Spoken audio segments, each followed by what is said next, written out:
But that's really what it comes down to at the end of the day. Every human being who's on this planet would like to perform at their absolute best. Some people have an aversion to taking drugs because they think they're unnatural relative to what you could get from a supplement or something else that you would take. But let's be abundantly clear. The vast majority of the time when we have someone taking a supplement, they're taking a supplement that is advertised to and that they think will increase the amount of endogenous testosterone that they're going to make.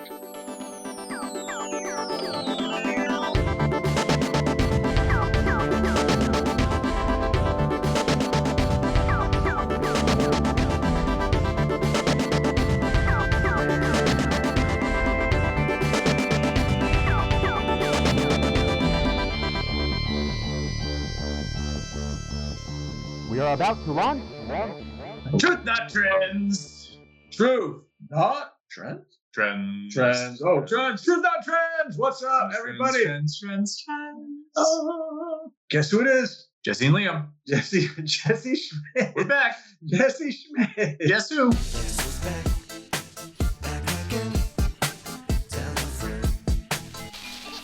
It's me. It's him. It's that guy. He's that handsome guy. It's me, Jesse. What's going on, people? Jesse Schmidt, Liam Bauer, back here on the podcast again. This is the podcast where we help you maximize your strength as safely And efficiently as possible. My name is Jesse Schmidt, and I've been a strength coach for 2,621 days. And my name is Liam Bauer, and I've been a strength coach for 36 years and counting. And today we're interviewing Dr. Alexander Hutchison. He's an author of several books. His latest one is In Defense of Doping. He's also written Exercising Enough and The Swim Prescription. Yeah, so he's a PhD in exercise science. He's worked as a professor, done some research and some other fascinating topics, stuff with immunology and AIDS stuff. What other things did he say he was doing? Well, I mean, these days he's talking a lot about taking exogenous substances. That's right. And how it's affecting our world-class athletes. And this is an interesting topic because a lot of people taking testosterone these days for various reasons. Yeah. Just because they want to, try to get big muscles, or maybe if you're like one of the people in the clinic that Dr. Hutchison worked at, you might have a immunodeficiency disease that you need to take this substance to help you live a long and healthy life. Indeed, yeah. So a very interesting conversation about drugs in sports and other places outside of sports, and an interesting take on the idea that we should be more mindful, perhaps, of how we view athletes who have been using things or accused of using things or whatever you want to call it. But yeah, this is a topic that I thought about and think about all the time, and always found interesting. So when I had a chance to have a chat with Dr. Hutchison, I thought it would be a good one. So hopefully people will enjoy it. And of course, before we get to the episode, we want to remind you to check out tntstrength.com to enjoy our 5 delightful nutritional supplements. None of which have been tested positive for banned substances. That's right. You will not test positive for banned substances if you take these things. They're just good for you. That's right. WADA's not going to come out knocking down your door. Not as far as I know. We're talking about some whey protein. That's right. You can't go wrong with a little protein. Everybody needs to meet those protein numbers on a daily basis. Sometimes you don't want to eat another chicken breast. Have a delicious chocolatey protein shake. Creatine monohydrate. Good for your strength, good for your energy, good for your brain. It's just good. D3K2.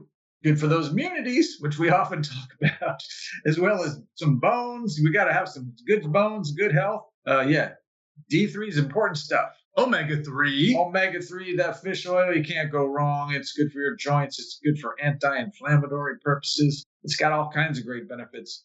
Get that fish oil. Maybe you don't want to, suck down another can of greasy sardines and anchovies. Take some supplemental fish oil instead. And probiotics. Probiotics good for that gut, that tummy, that mind-muscle connection, that brain, gut, whatever, your biome, as we like to say these days, that gut biome, very popular. Yum. Remember, at TNT Strength, we recommend a high-protein, whole food diet. But if you feel like you need a boost, you got some gaps to fill, these supplements are a great way to go. And we offer free shipping anywhere in the continental US. That's right. It's free. Get it now. So check out the shop at tntstrength.com and check out this interview with Dr. Alexander Hutchison. That's right. Boom, baby.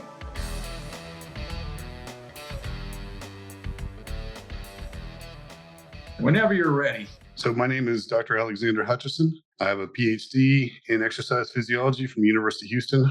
My area of expertise is in overtraining syndrome, the immunological response to chronic exercise typically, but also acute exercise. After that, I did a 3-year postdoc in HIV/AIDS immunology at the UT Health Science Center in Houston. I've been a professor at a number of different institutions, and currently I am working as the editor-in-chief of Current Protocols, which is a Wiley journal. Awesome. So today you're going to join us about talking about this book that you wrote. What tell us about the book, and tell us about what made you want to explore that to such a deep degree. Well, in addition to being an academician, I'm an athlete, so I've always called myself a nerdy jock because I've always towed the line right between the two camps and hopped back and forth between them. Along with that, tremendous sports fan. I can watch just about any sport that's on TV, at least for a short period of time, if not for a long period of time.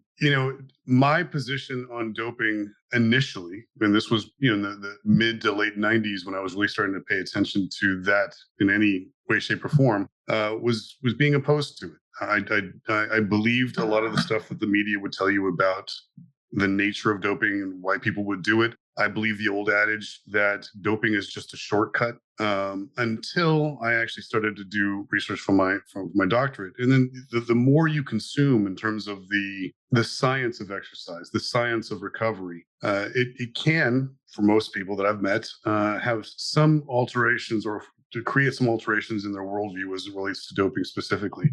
And then there were just a series of events that took place, some in my life specifically, and others just as an observer of sport, where I didn't think the way that the doping rules and regulations were adjudicated was fair. Interestingly enough, my wife and I watched a documentary last night. It was a 30 for 30, and it was on Butch Reynolds, and it was called False Positive. Now, I knew that he had popped for stanozolol, but I did not know the rest of the story in terms of how long and how far they took the fight to clear his name. The evidence that they presented in that particular show, if I had known that before, I would have put it in my book, because it was pretty clear cut that they actually had tested the wrong person's urine sample and attributed it to him. The examples that I have that really pushed me towards this idea of writing this book was one of my favorite sporting events in the world is the Tour de France. And I've been a fan since I was a little kid. The first one I saw was when I was 11, and that was 1985.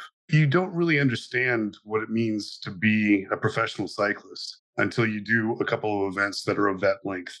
not the Tour de France, certainly, but just a day race. And if you think of the Tour, it's basically a 3-week race, and you're doing the equivalent of a marathon every single day for 3 weeks. In addition to the fact that you just have to finish each stage, you also have to navigate the potential of falls, which are always, present.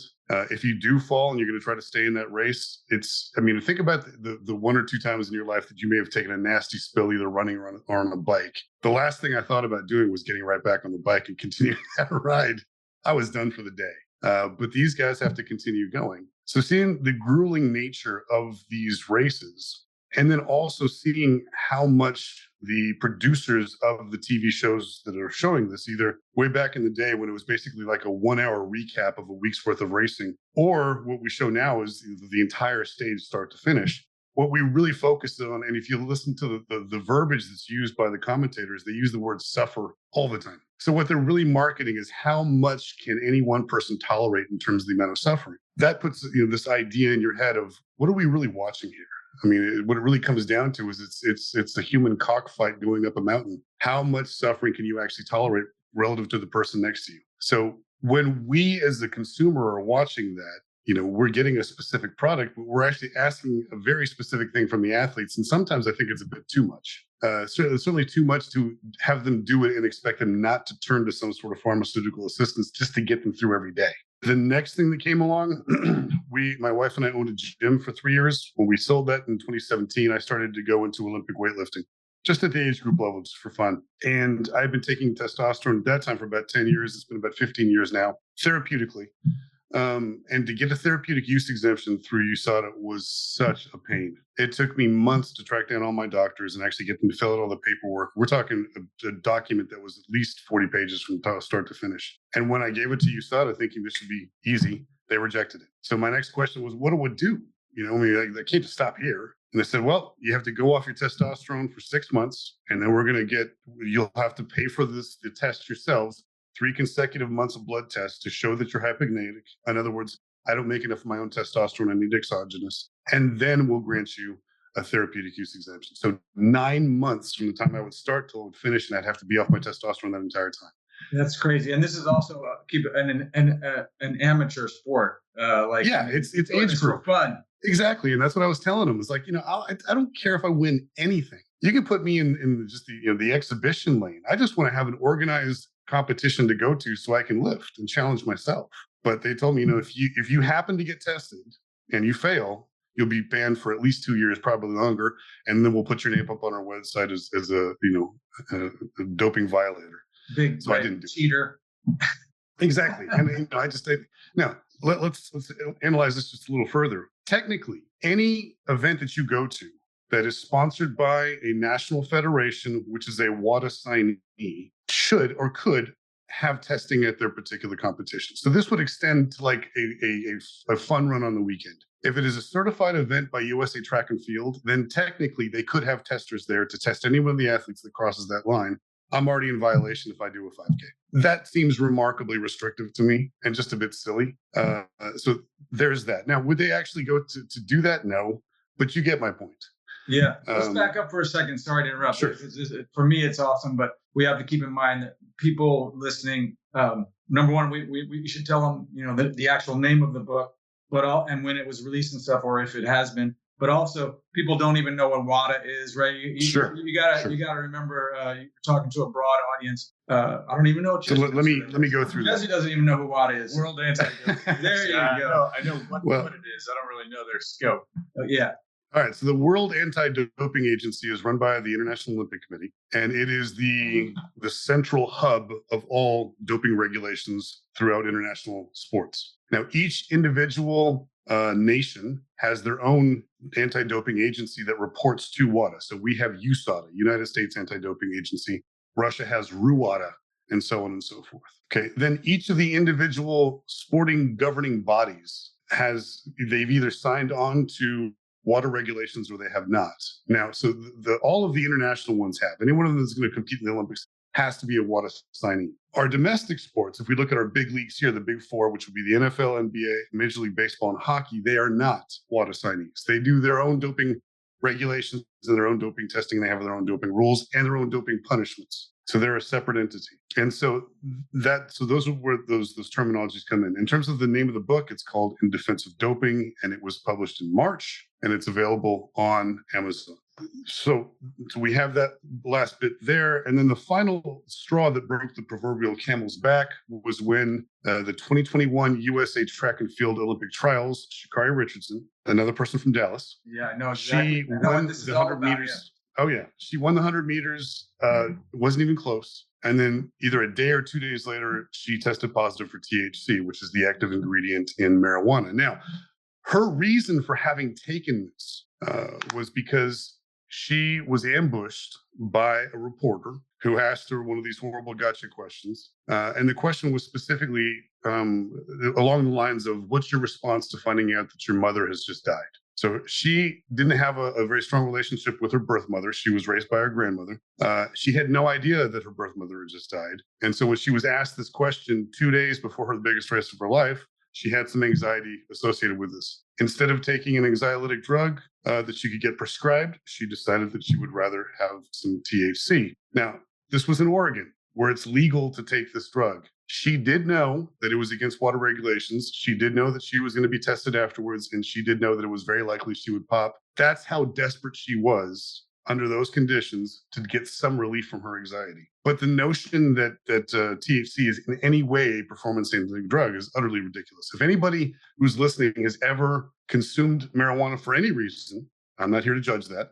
I can tell you I have. It's in my book where I describe it. There's no possible way I could conceive of competing at any level in any of the sports I've ever done when I was high. No possible way. So the way that WADA views this is that since it is a drug of abuse, and it's illegal in most countries, that they also will put this on the ban list because athletes are supposed to live up to a particular ethical and moral standard, which I find preposterous. Yeah. So once that happened, I said, that's it. It's time to write this book. And then it took me 2 or 3 years to actually do all the research and get it out there. Yeah, it's very well referenced in research. Yeah, that particular case stood out in my mind immediately as well, for the exact same reasons, honestly. I mean, it's ridiculous to think that it could enhance her performance in 100 meters or any sport. But I was a soccer player when I was younger, and I, interestingly, probably the greatest I could never imagine. And I was also a competitive skateboarder. I couldn't imagine doing either of those things when I was high. But one of the best soccer players I ever played with in my life was a guy from Nigeria who used to smoke a joint before every game. And he said it made him more creative on the pitch. I don't know how that works. And he was amazing, but I don't see how. I've never seen anybody else do it. And I personally would never think of doing it. So, and I'm with you on that. So in response to this huge backlash that came, and rightly so, WADA decided at that point that they needed something else in addition to just this moral integrity stuff to throw out there for why it was on the ban list. And so they published a really weak paper that suggested that there was some potential performance enhancing capabilities of THC.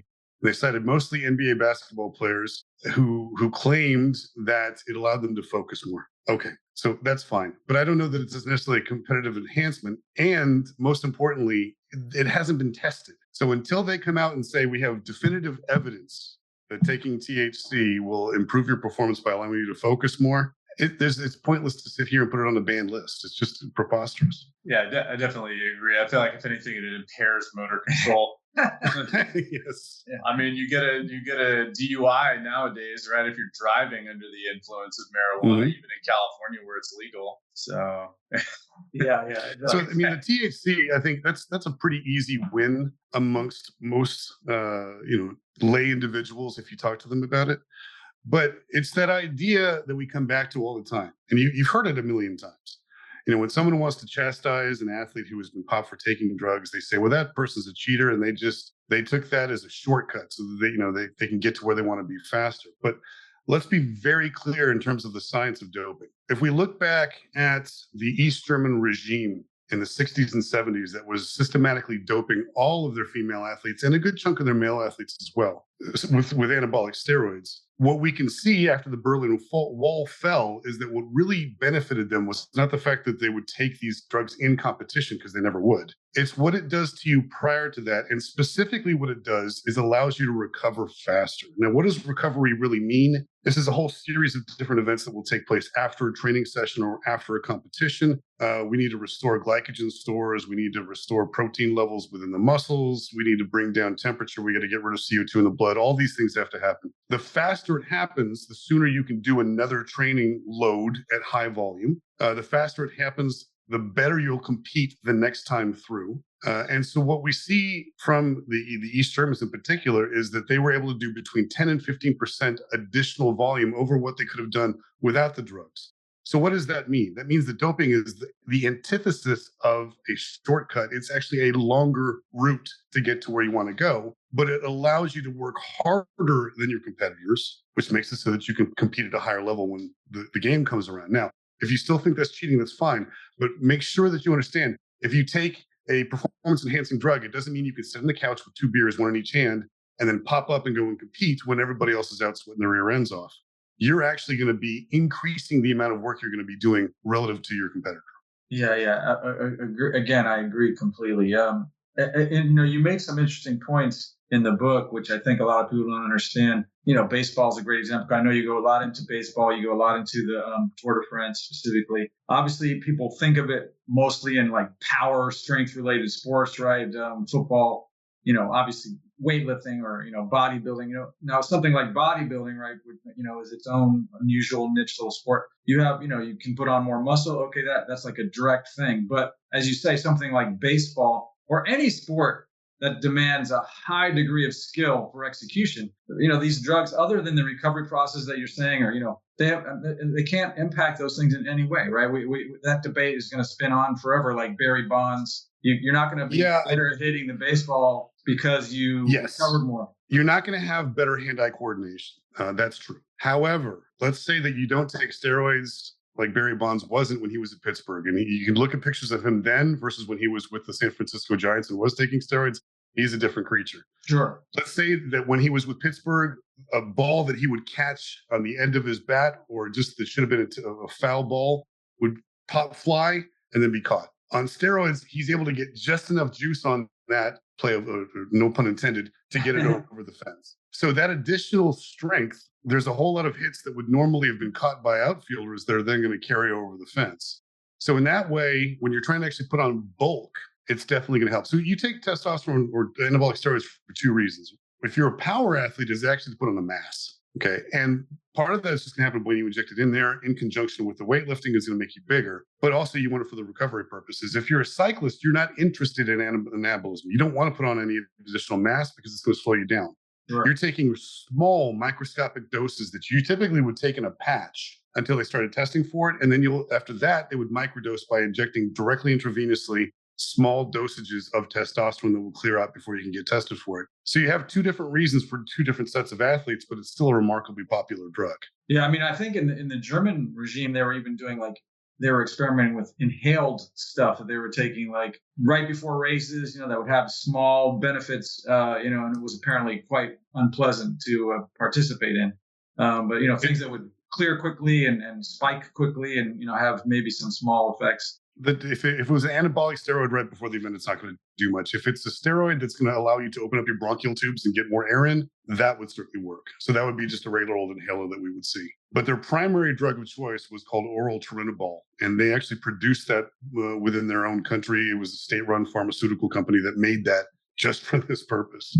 Yeah, I think some of those records in track and field for the women may still be standing.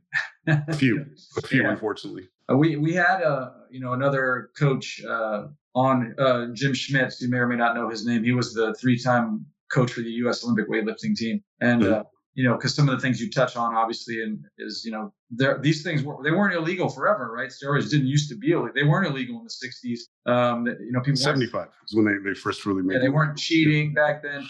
He talks about it, very matter of factly, like it was just part of what you did, right? You lifted weights, you took your vitamins, you took your steroids, it was just like what you did as part of your training plan, right? And there was no stigma attached to it. Obviously, it wasn't. It was just a thing. Not a lot of people knew about it. Outside of those circles. But, we know that Dianabol was not created till the 50s, I guess, SIBA or whatever. And that was, one of the first, if not the first attempts at, sort of manipulating testosterone, right? So you're not just injecting straight testosterone, which is another thing you talked about in the book, because it has both the secondary sex characteristics, which are usually something we're not looking for. We just want those effects. All of those drugs are going to be anabolic, which means that you can actually put on additional mass. Sure. Many of them are also androgenic, which is what we're talking about there with the secondary sex characteristics. So your ideal drug is one that has anabolic properties, but no androgenic properties. Yeah. Because the primary tell that you'll get from someone who's taking steroids that are androgenic, it's really easy in females. They have a squared out jaw, they get facial hair, they get an Adam's apple, clitoris gets enlarged. In men, we usually see secondary acne that comes out of nowhere, face, mostly back. But these are things that can be pointed out really quickly. And those are tell signs for any doping official to say, we're going to make sure that person gets randomly tested.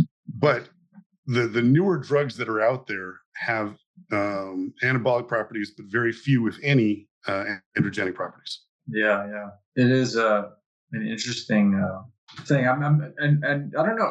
I didn't get a chance to read the whole book, obviously, but I don't know if you touched on things like 1988, right? Like the Ben Johnson, 100 meters, right? Because we know that even Carl Lewis tested positive for a banned substance in that exact same race, and so did several athletes. They ended up giving him the gold medal. Johnson, got basically banned for life eventually, right? And was thrown under the bus as far as I'm concerned. But yeah. So I briefly touch on 1988, mostly in reference to a Saturday Night Live skit called the All Drunk Olympics that happened a few months after, which I think is just hilarious. I don't know that Carl Lewis tested positive in that race. In previous races earlier in his career, he tested positive for stimulants that were subsequently taken off the banned list. So he gets a walk on those things. But Ben Johnson, he's another one. If you look at the way he looked in 1983 at the World Championships there, which is the first race that he ran next to Carl Lewis, and then in 84, the Olympics in Los Angeles, and then you contrast that to 87, the next World Championships that came along, he's blown up. I mean, he's just enormous. Yeah. And so, he clearly was taking something that made him so much bigger.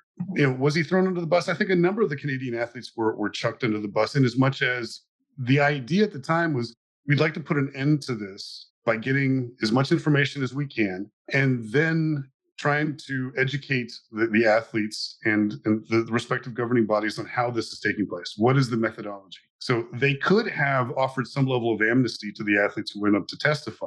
And I think a lot of the athletes were expecting that to be the case. That's not how it turned out. They were all banned for a number of years. And Ben Johnson actually did come back. So I think he actually had a 2-year ban, came back, and then very shortly thereafter tested positive a second time. So that's really where he lost the rest of his running years, is because he tested positive twice. Yeah. It's not a good thing. Yeah. It always comes to mind of, part of the thing, like you're saying, that because they were not illegal earlier, I don't know if you read the book Speed Trap by Charlie Francis, who's Ben Johnson's his coach. Yeah. It's a great book, but he talked about that. And I feel like it's probably true. Like, will if you removed all the drugs today, right, and they were just literally gone, nobody's taking them, would athletes even qualify for specific events because the times have been set? The level of expected performance has been pushed up artificially, if you want to use that term, or exogenously somehow, right, manipulating these various components. Now that's all gone. A lot of people won't even be able to meet the standards that have been set because they've been, as far as I'm concerned, sort of drug assisted, if you will. I suspect that you're probably right. I'm not saying good or bad, but I think that may be true. I think it would be bad.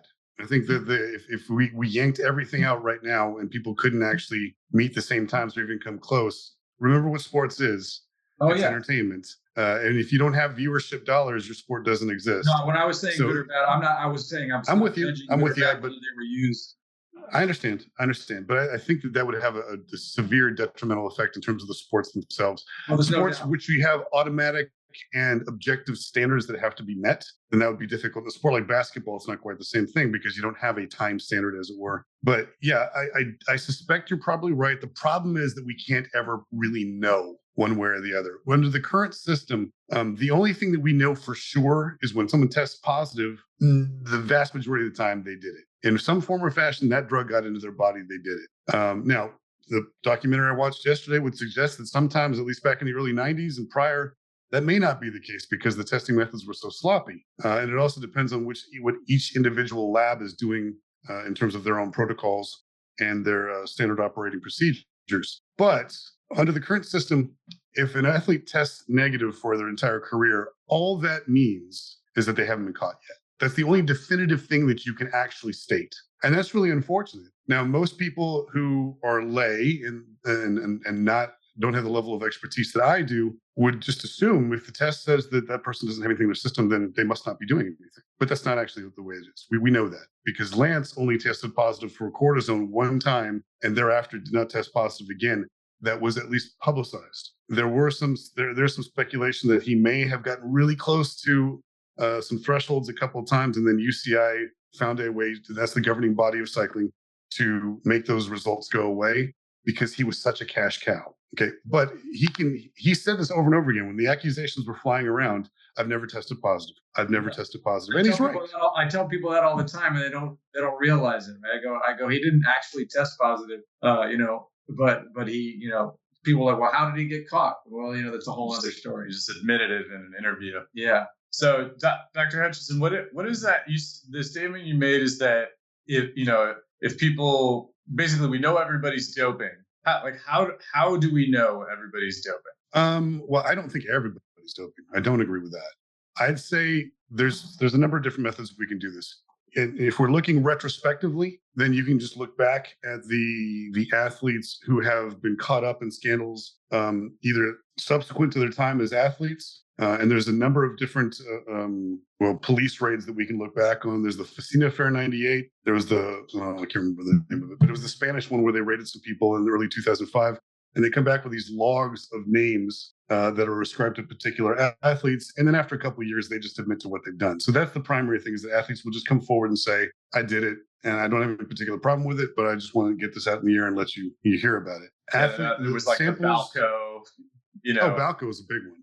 In Major League Baseball, they similar and list football and track and fields. Balco was doing a lot of doping for a lot of different athletes. We have obviously Barry Bonds is one of the biggest that we can think of. Romanowski with the Broncos was on that list as well, and then Marion Jones was probably the biggest of all. Right, and she didn't test positive for anything. Yeah, and she never has.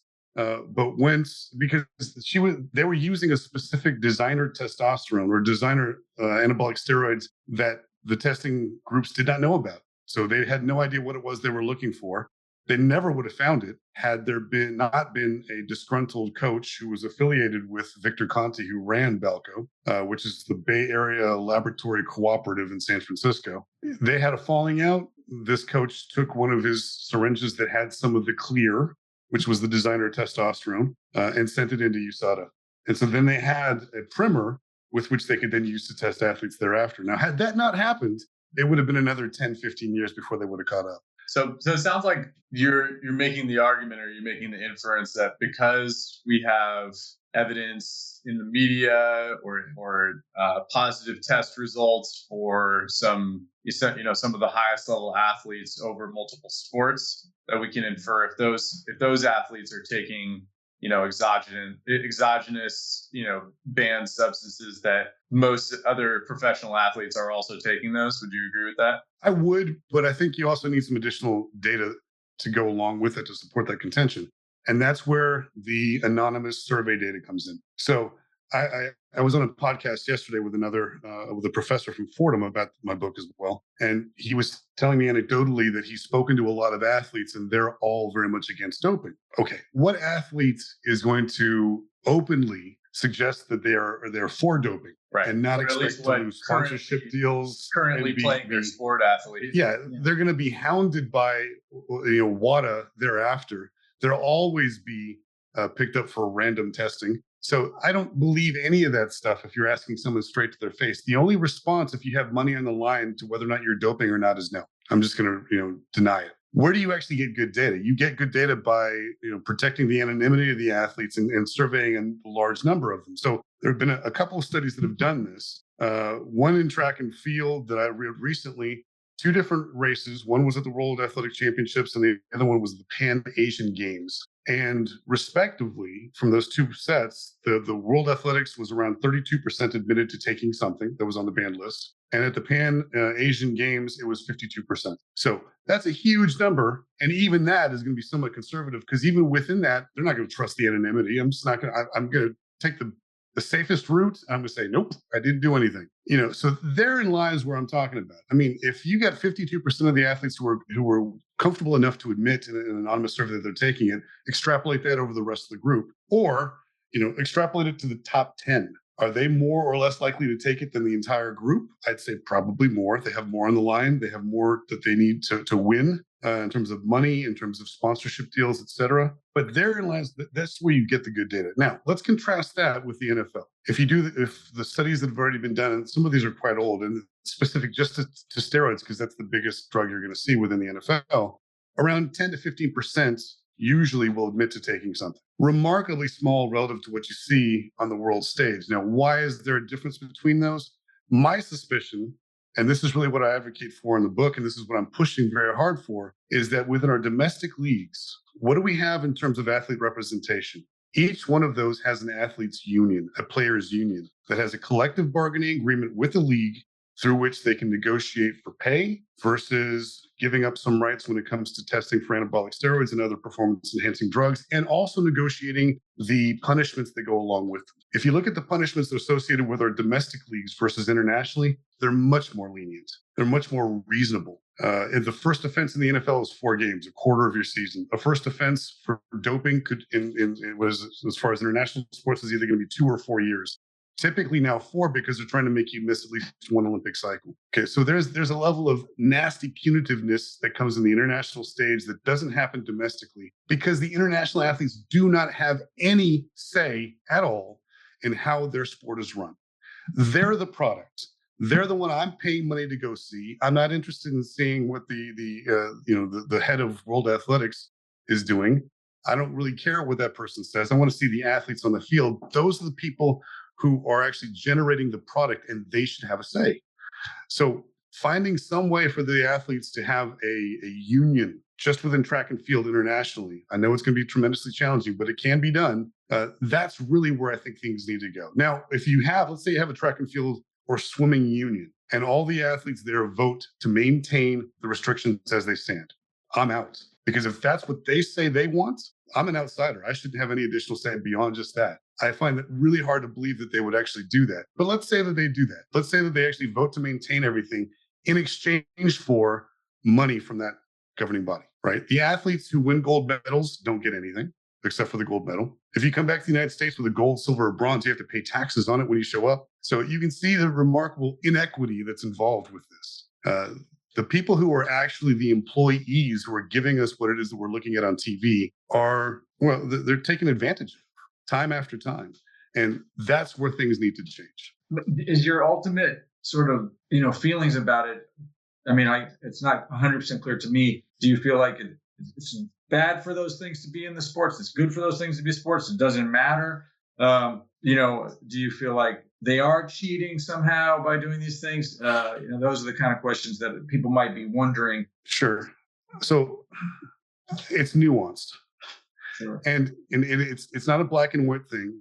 And each individual governing or union of athletes can make their own decisions as far as what they do and don't want. Now, we already have that in place to some degree. What is legal in one sport may be illegal in another sport. But when it comes to this idea of, do I think it's cheating? Cheating is subjective.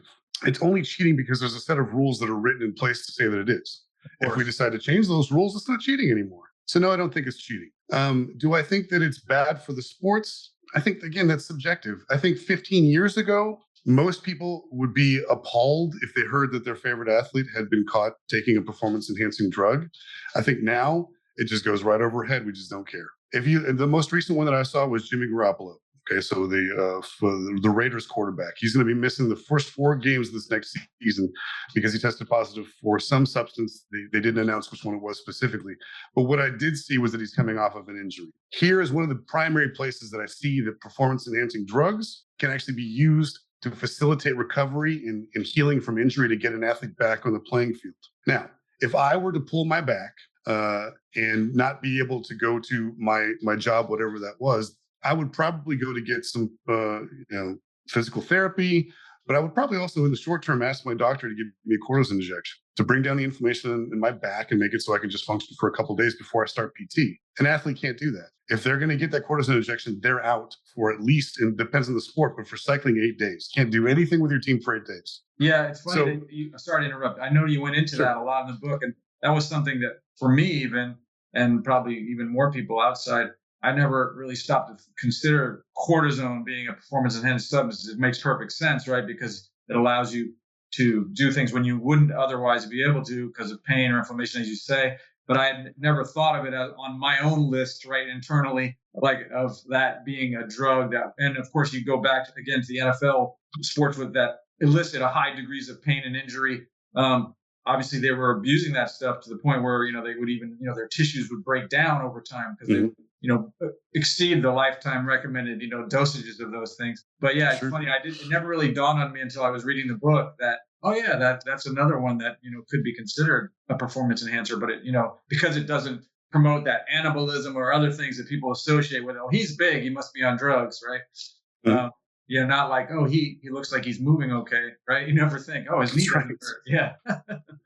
So I don't necessarily think that these things are cheating. Now, let me also put this out there, and this is one of the things I wrote in my last chapter. The notion of performance enhancement with drugs is nothing new, and it's not restricted to athletics. Every one of us, I won't say every, most of us have taken or regularly do take something to enhance our daily performance in anything that we do. Okay, right now we have these GLP-1 inhibitors, and these are Ozempic. Right. That is a performance enhancing drug. Talk about a shortcut. Give me a break on that. You're giving yourself an injection at like $200 a month to lose 10 or 15 pounds, as opposed to just going out and actually doing the work to get it done.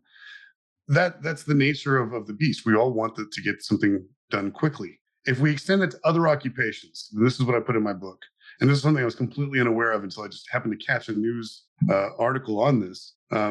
Symphony players are known to take beta blockers. Yep, I was literally going to talk about that. It's like in my notes right here. Yeah. There we go. So a beta blocker blocks the beta receptors specifically on our heart from adrenaline. So if we get nervous, adrenaline is released in a fight or flight response. It binds to the beta receptors on our heart, and that causes two things. One, heart rate goes up, so it beats faster. But more importantly is that contractility of the heart goes up. In other words, it beats harder. So it makes your hands vibrate as you're trying to play this instrument, whatever it is. So there's a national organization of symphony players, and they take survey data as well. 75% of the people who were questioned, and there were several hundred people in this particular survey study, claimed to have already used beta blockers at some point during their professional career. Yeah. So you contrast that with 10% in the NFL. But more importantly, if you give this information to people, do they really care? Right. No. Now, is that a performance enhancing drug? It absolutely is. The difference being, when I go to the symphony, I don't have any particular emotional investment in the players that are there. It's not like cheering for my hometown team or my university's team or whatever the case may be.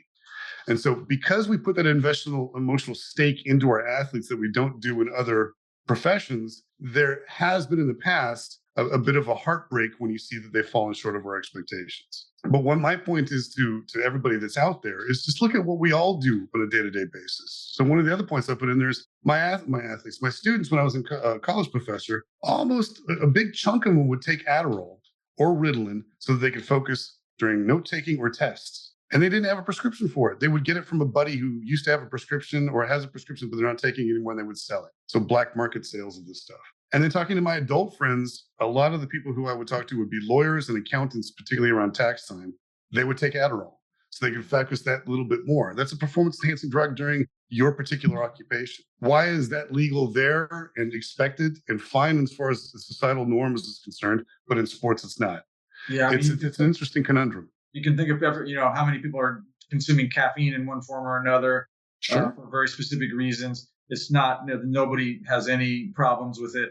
And although that can also be a banned substance beyond certain degrees in track and field or whatever, right? But yeah, another thing that, then you have amphetamines, like it's pretty widely known at this point that, a lot of the military pilots, right?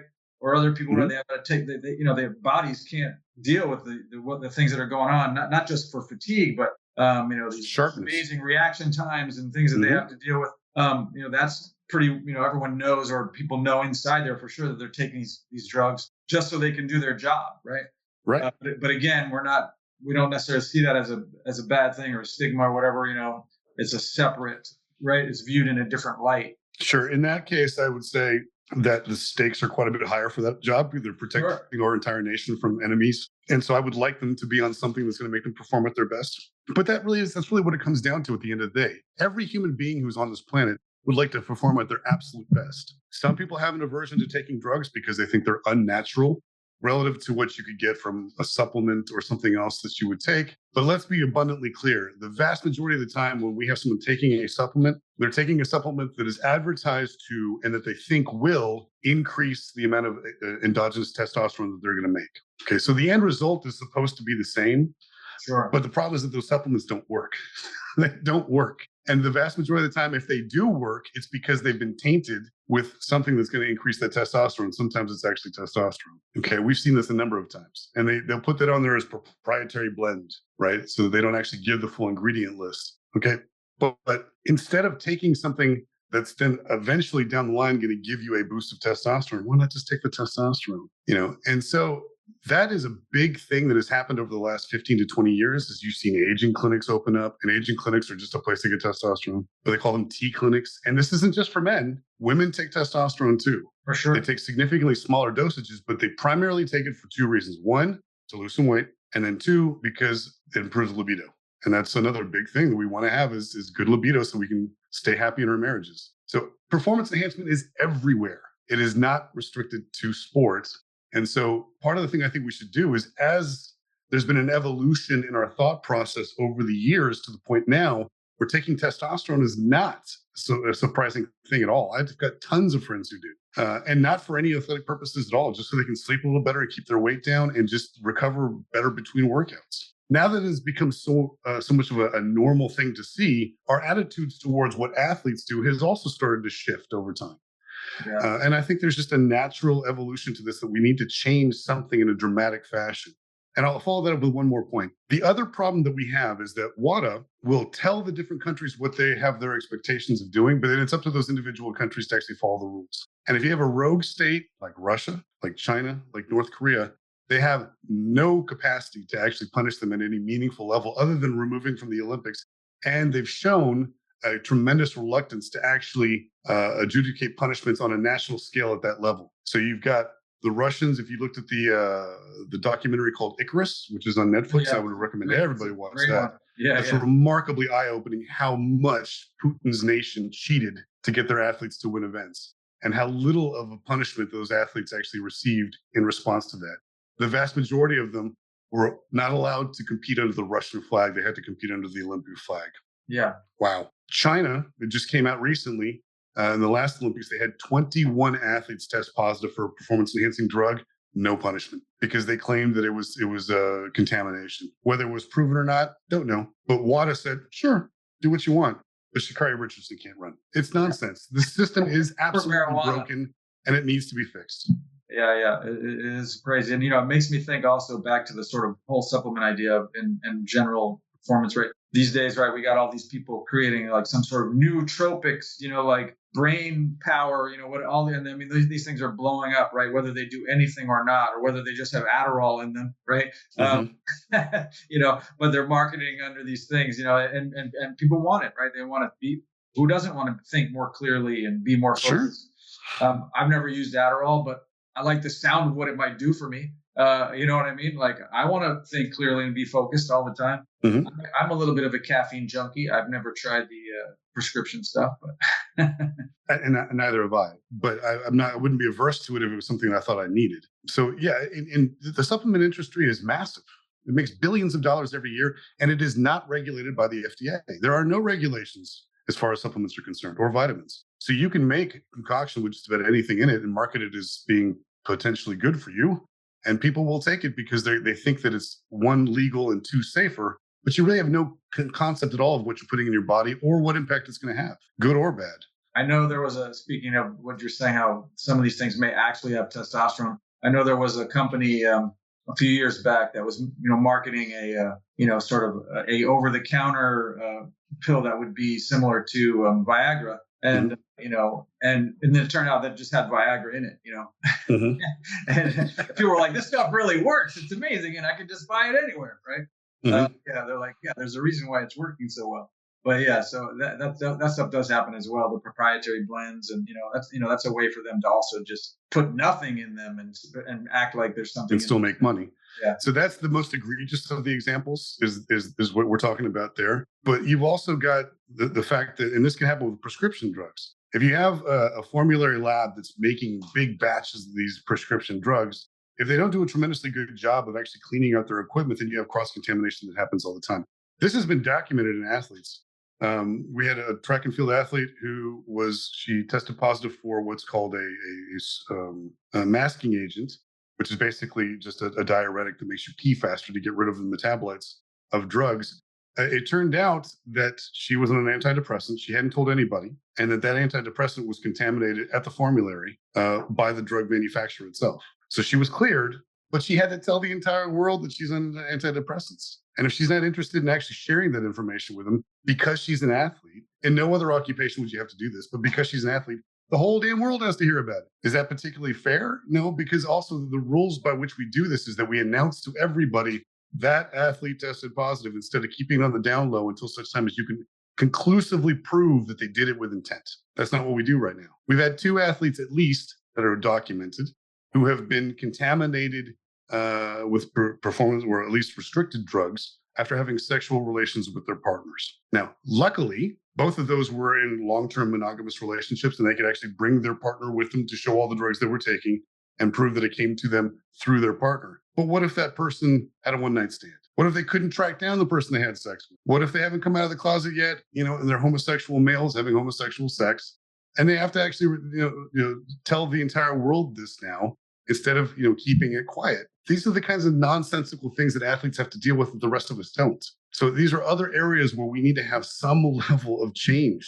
And I think really where the answer comes down is to let the athletes have some say in how these things are adjudicated. Yeah, this is awesome. Hey, what are those guys doing here? Whenever I feel like I'm stalling out on my bench press, I know I need a new strength curve. Whether you're stalling out on the road or stalling out in the gym, you need something with great engineering. That's right. And So I look want for the pendulum. pendulum. Pendulum. Not just your average strength machines. No, they have smooth strength curves. Amazing rigidity. And did we mention the engineering's fantastic? That's right. Not to mention, they come in cool colors. Like red. And silver. That was kind of weird. What was that all about? Back to the interview. If you had like one underlying kind of message that you're hoping to get, is that what it is? I mean, to educate, because I know you're really trying to educate a broad population of people that really don't understand this subject. How do we get this out there to people? I mean, how many people on Amazon are going to be scrolling around and go, in defense of doping, I want that book.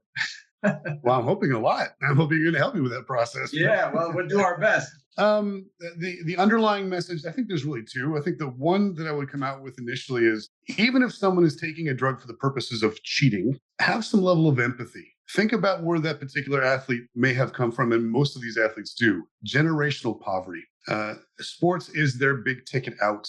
Many of these athletes, domestically and internationally, don't have much of an education. They don't have very many job skills, and they have a remarkably short shelf life in terms of their career, during which time they can actually make money. Now, contrast that with what we have currently in our collegiate athletic system with the advent of the transfer portal, which I think is a good thing if it's not abused, and I think there's some restrictions that need to be put in place there. NIL, which is name, image, and likeness, which means that you can make money off of those 3 things as a collegiate athlete that you couldn't do before. And then the remarkably exorbitant salaries that college coaches are demanding these days. And I put in my book specifically when we look at something like Jimbo Fisher. So Texas A&M 2 years ago extended Jimbo Fisher because they were afraid he was going to take off to LSU for a 10-year contract. And then after 2 years, they thought, we really don't want him around. So they bought him out. How much did he get to walk away and not coach? $76 million. Crazy. I mean, what a racket. What a heck of a golden parachute is that? But what message does that send to the kids? He's getting paid for the work that I'm doing, right?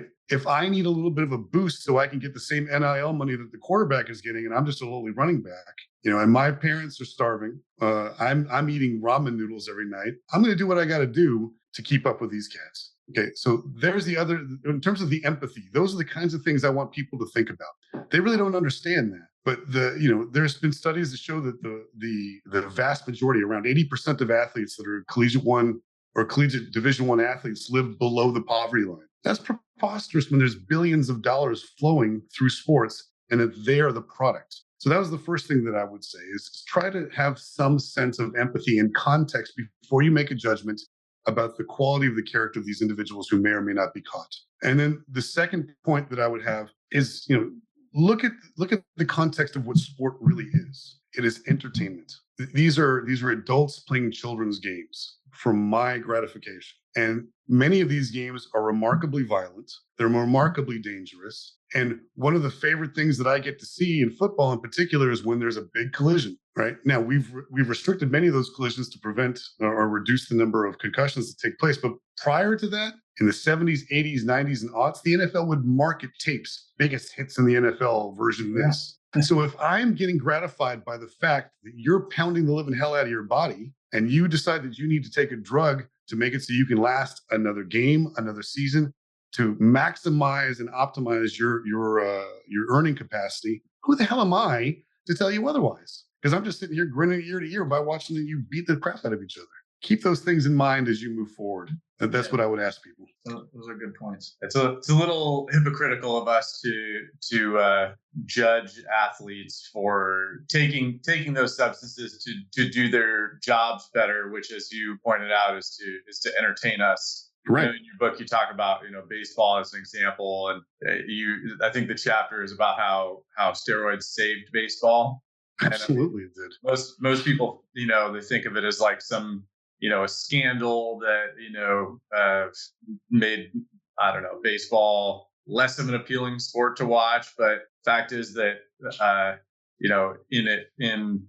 in some capacity, steroids helps more baseball players pitch faster and hit more home runs, and we love seeing 100-mile-an-hour pitches, and we love seeing towering home runs. And when a lot of people don't know the history of baseball, but right in the early 90s, baseball started to die for why don't we cover that real quick? I'd be happy to have that conversation. This is a great one. We've got time.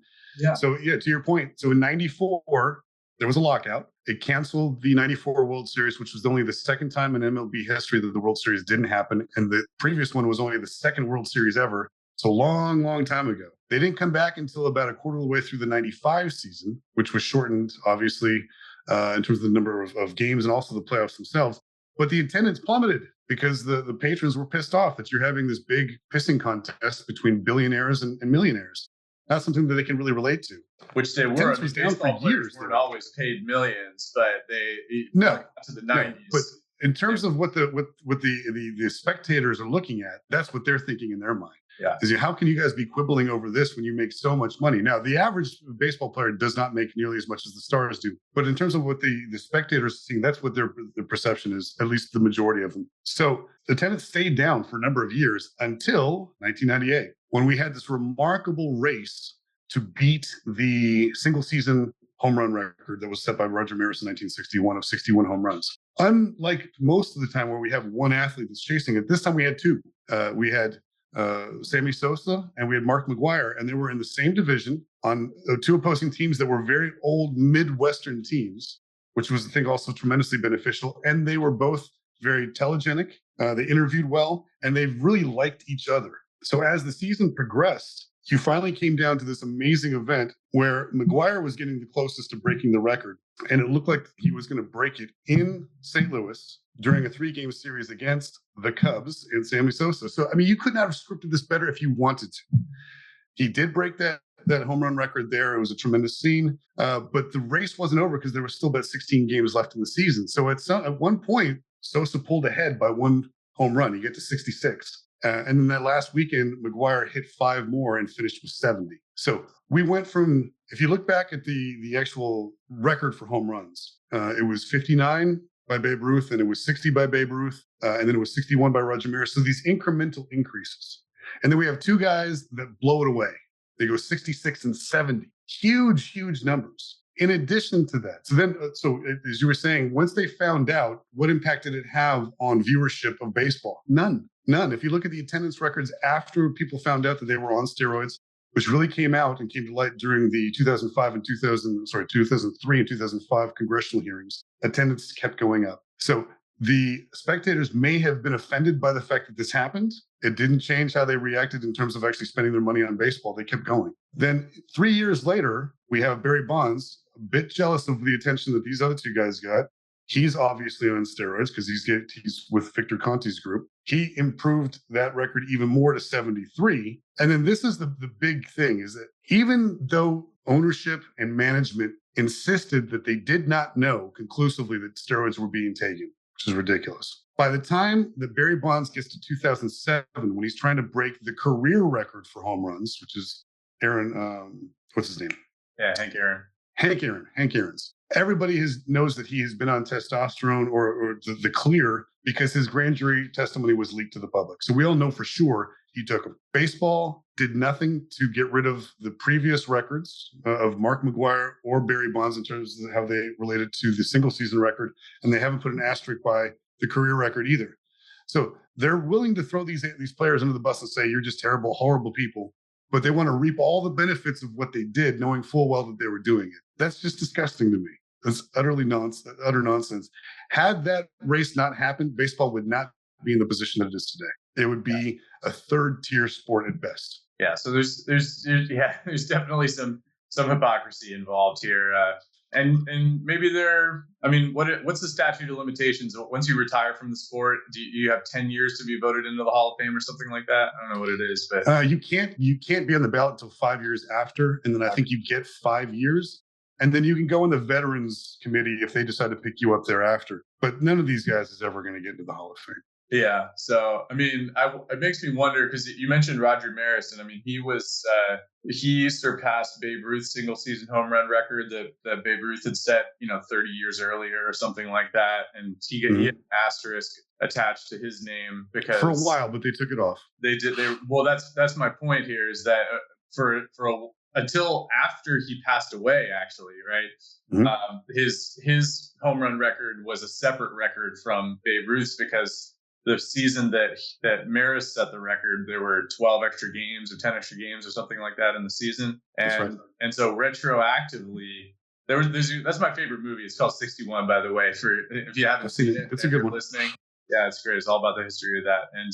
And so, but eventually the records were combined into one. So it does make me wonder if, in baseball or, I don't know, other sports, there's going to be like the steroid category and the regular category. And at some point, when it's more politically correct in the future, 20 years, 50 years from now, if maybe they'll be combined again, and some of these players will be invited into the Hall of Fame. Maybe, but if it were going to happen, I think it would have already happened. The notion about these records in any sport, I know with baseball particularly, what you really like to do is compare generations of athletes. I think part of the reason for that is that there's such a huge sample for each season. 162 games is a lot. So you can get really good normative data. The problem is that the nature of the athletes changes over time. One of the primary debates that's taking place right now is, why is there no home court advantage in either hockey or basketball anymore? Why is that just gone? And I think a large part of it is because we've learned how to allow athletes to recover better. They stay in much nicer hotels. Traveling is much easier. They sleep better. They have people who are dedicated to their nutrition and to their recovery. That makes it just basically like being at home when they're away. If you contrast that to travel back in the 70s and 80s, that's why in the NBA they went 2-3-2, so they wouldn't have to be traveling so much across the continent. And then, of course, they switched that back in the last 10 years to being 2-2-1-1-1. But, therein lies, again, why we see an improvement of the athletes. You can't, whether there's drugs involved or not, you can't compare the athletes of this era to 30 years ago. If you just look at the NFL, the defensive linemen, offensive linemen, and compare those to like the steel curtain of the 70s, Pittsburgh would have been mauled by every offensive line in the NFL today, regardless of the quality of their play, because they're just so goddamn big and they're so nimble on their feet. And if we look 30 years in the future, it'll be even worse. So this argument that these drugs are ruining our comparison between generations, horseshit. Excuse my French. That's just nonsense. They may be adding to it, but the biggest problem is that we keep adding games to the schedule. So the NFL schedule was 12, then it was 14, then it was 16, now it's 17, an odd number. It's going to be turning to 18. You can guarantee it. The next time they have a collective bargaining come through, the athletes will negotiate some more cash and we'll get another game on our schedule. So to compare things between generations is already pointless. So let's not throw drugs into the mix as an excuse. Yeah, it's funny because it happens in every sport, right? Boxing, when it doesn't matter, just name the sport. It's always happening. But yeah, I agree with you. And I also agree to your far earlier point, that the consumers, right, the fans, they demand, and they've been programmed now to expect these incredible performances, right? Like if we, as I was saying much earlier, if we went to the Olympics and everybody's suddenly only running 10 seconds or less, right, in the 100 meters, people would be wondering what the hell is going on, right? Like, why are they all so terrible? Yeah, right? If you were able to somehow just remove all the drugs from sports, it would be like being sent in a time machine back to like 1950 or something. And then nobody would get it, right? They'd be like, I don't understand. Why does everyone suck?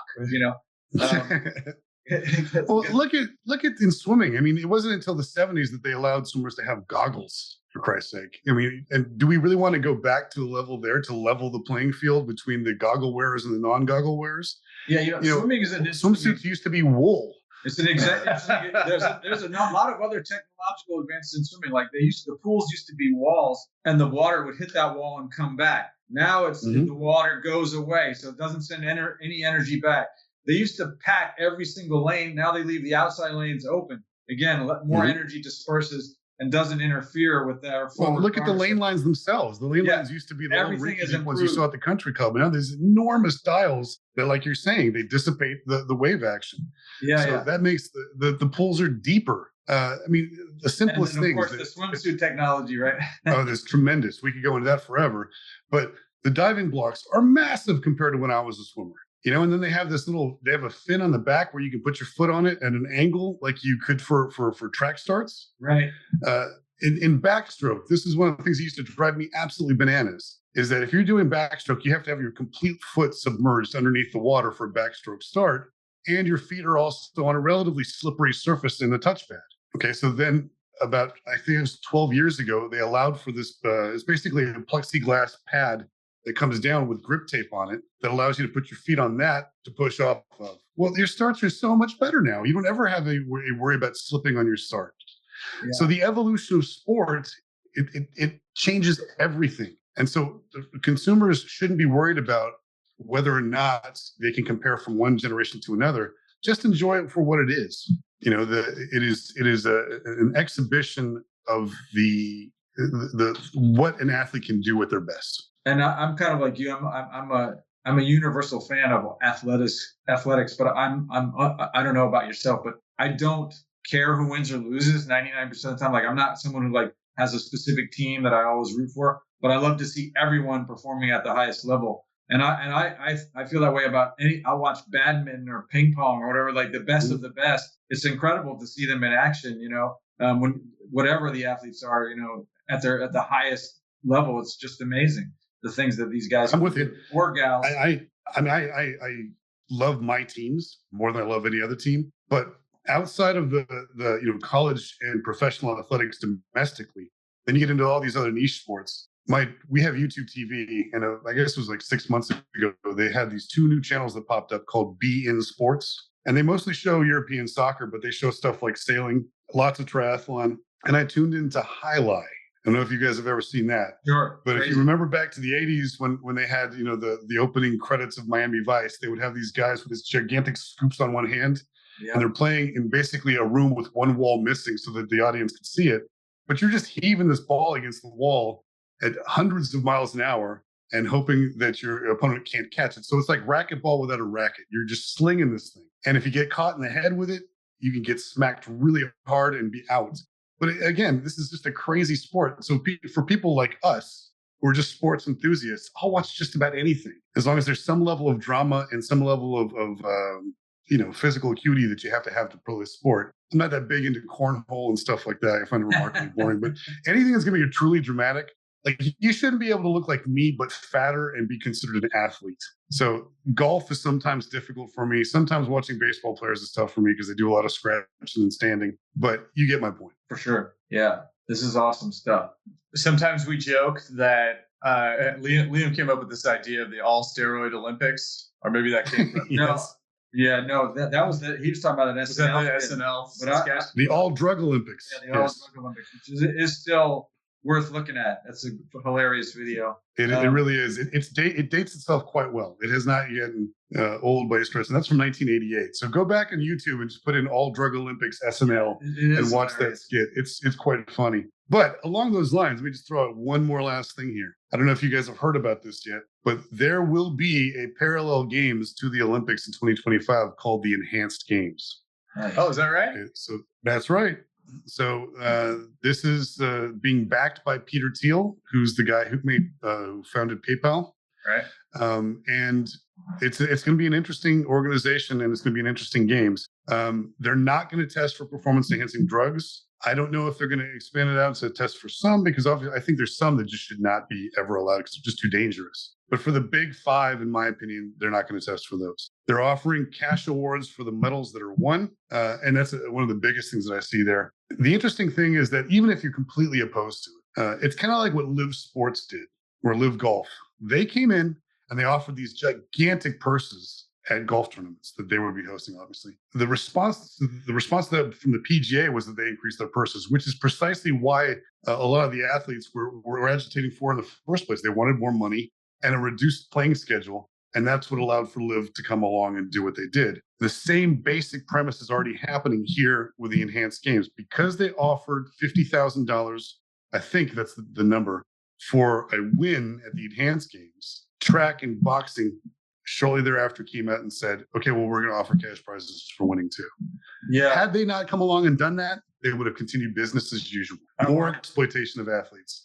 So if they've done nothing else, they've done that. There's a mixed martial arts championship out of Asia called One Championship. I don't know if you watch any martial arts type of stuff, but I do. The guy who runs that program gives $50,000 bonuses constantly, like to when guys, come up with like a big win or whatever. And right there in the ring, they just announce it. Boom. You know what I mean? And these guys, as you were saying, they usually don't have any money.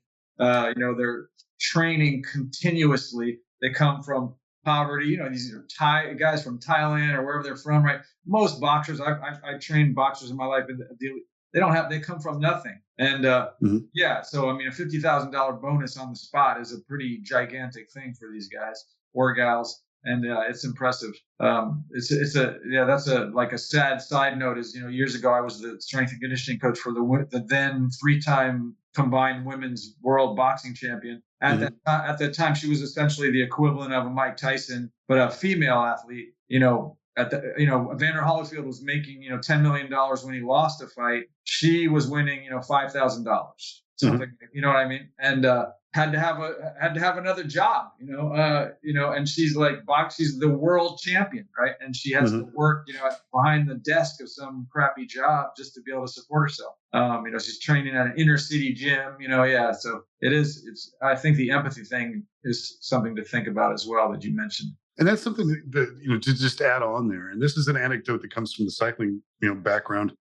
So in order for a drug to be on the prohibited list, it has to meet one of 3 criteria. The first is that it causes a competitive imbalance. In other words, it allows for you to have performance enhancement. There's only a handful of drugs that we know for certain do that.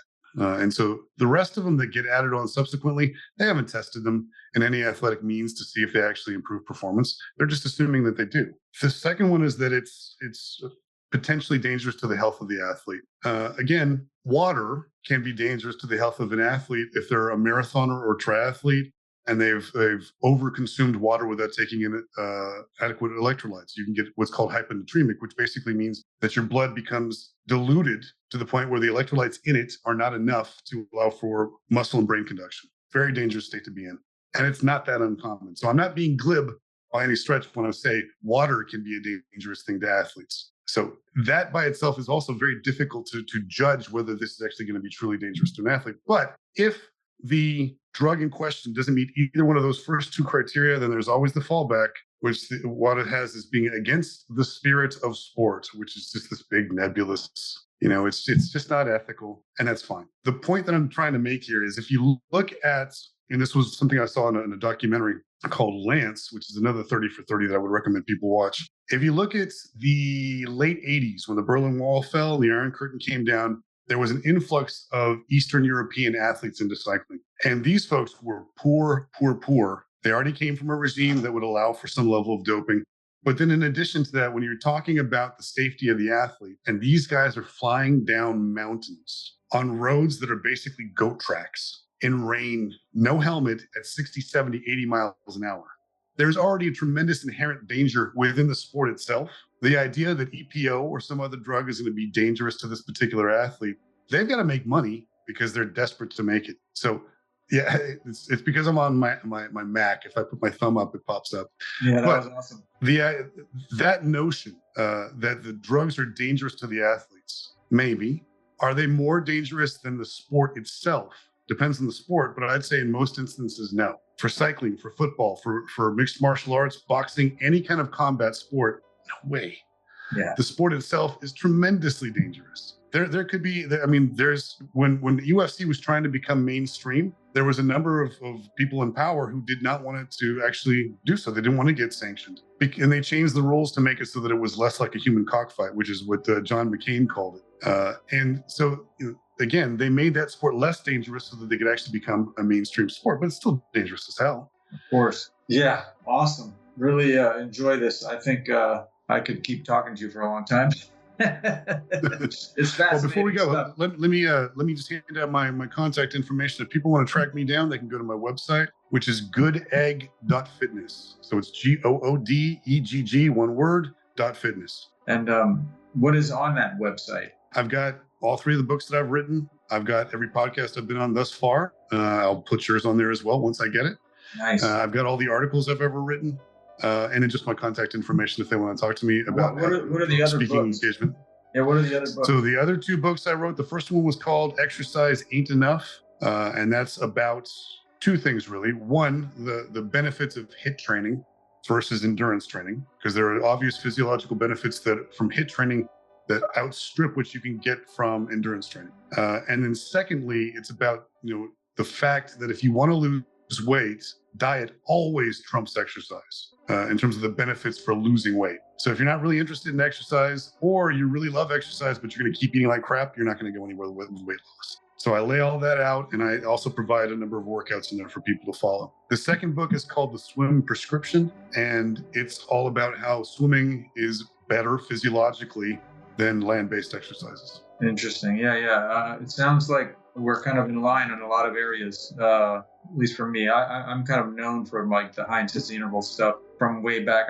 This year is 36 years I've been in the fitness industry, and I've been like recommending, back when I began, which was in the 80s, it was the very common thing, like the people to do 2 hours on the Stairmaster or whatever, The more was better was king, especially cardio. And I was way back then, I was telling people, go harder and just do it for 10 minutes. And they all thought I was insane. No, everybody's like, that can't possibly work, And this was before high intensity interval training had a name, and interval training's been around forever, right? But in one form or another. But, before it became a buzzword and a thing that, just popped up everywhere, I was already telling people, like, you need to do less and go much harder and it'll be way better for you, And they were all like, that's right. This guy's crazy. No, and that's exactly, that is the premise, and that is the science. There's quite a bit of data to back up that point. For sure. Yeah, well, that's awesome. Okay, well, we'll look forward to sending people to the website. And super excited that you were able to join us today. Really appreciate it. I'm glad it worked out, and appreciate you taking it on such short notice. Sure. Really good to have you, and wish you great success. And we'll definitely be recommending that book out there. And as soon as we can, we'll send you all the stuff for the podcast when it's ready. We'll be able to get you those links, and you can embed it. And you can rest assured I will, and we will also promote it on our social media streams as well. Fantastic. Do you want to throw out your social media handles as well? They can get those on my website. They're all there at the bottom. I'm at Professor Hutchison, or the Professor Hutchison on Instagram, and then just my name, Alexander Hutchison, on LinkedIn. Those are the 2 that I have going. And awesome. Are you on X as well? I am. I think it's actually the Professor Hutchison that is there, or the Prof Hutchison. That link is also on my website, so they can grab it there. Got it. Awesome. Fantastic. Great. Well, thanks so much for coming on with us today. It's definitely been an interesting talk. We're going to go pop some Adderall and light up some doobies and run a race. That's right. All right. Well, gentlemen, if there's any other topics as you go back and look at some of my other stuff that you ever want to discuss with me and you need another spot, just give me a call. We can talk. Yeah, that sounds fantastic. I think that's very likely. Very good. Boom, baby. What's up, people? Thank you so much for listening to this episode of Truth Not Trends. That's right here at TNT Strength Headquarters, Truth Not Trends. Please, if you enjoyed this episode, subscribe, rate, and review us on whatever platform you're listening to us on. And don't forget to share with a friend. You can find us on the web at tntstrength.com. That's right, TNT Strength now coming to you in person at 5255 College Avenue in Oakland, California. You can call the studio, 510-768-5421. You can also text us at 855-796-9905. Or shoot us an email at contact@tntstrength.com. And whatever you do, stay off of that stupid blue bubbly boasting. The first all-drug Olympics opened today in Bogota, Colombia. Athletes are allowed to take any substance whatsoever before, after, and even during the competition. So far, 115 world records have been shattered. Mixed and edited by Desmond McNeese for We Mixed It, LLC. Go to whatsoundsawesome.com.